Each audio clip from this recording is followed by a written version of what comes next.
there, folks, and welcome to another Friday Backstory, where we bring you a behind-the-scenes look into our latest news coverage. Now, our game of the week today is for the top spot in the 3A Conference Central region, and that is between the local team, Florence, and Mesa Eastmark. Now, this is a pretty big deal here because both of these two teams are doing really well so far this season. Eastmark is currently 5-1, and they are ranked number 4 in the AIA Power Rankings, and Florence is still undefeated. They are carrying a 6-0 record and are ranked number 7.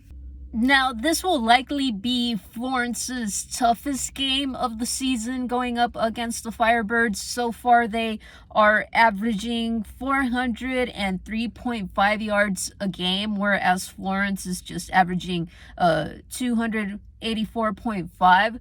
But the big thing here is that Eastmark has a lot of different weapons. Just their quarterback alone in Mac Molander, he is averaging 225.8 passing yards a game. And just some of their top defenders, like Caden Armstrong, leads the team with 11.3 tackles. And just as a team as a whole, the Firebirds have already racked up 30 sacks for 125 yards. And they've also picked off 8 interceptions for 108 yards. So this is a pretty big thing that the Gophers have to keep their eye on and try to, they have to play pretty much a perfect game, which is very difficult in basically any sport. The good thing here, though, is that their star running back in Josh Jackson will be returning. He missed their previous game 2 weeks ago against Chino Valley. He was out with an injury, and then last week Florence had a bye. Aside from Jackson, Florence is going to need help from everybody on their team. Offensively, they're going to need quarterback Logan Stetson to have a pretty solid game in the air and on the ground, which he is very capable of.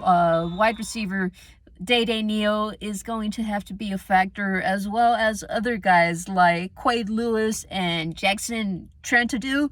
And then defensively, look for Wrangler Williams to do what he does best. He is the Gophers' top leading tackler. He is averaging 9.2 tackles per game. For a full breakdown of this game, be sure to check out Friday Night Spotlight, our weekly sports show, and also be sure to tune in to Pinal Central over the weekend to see how this game turned out, as well as all of our other local games.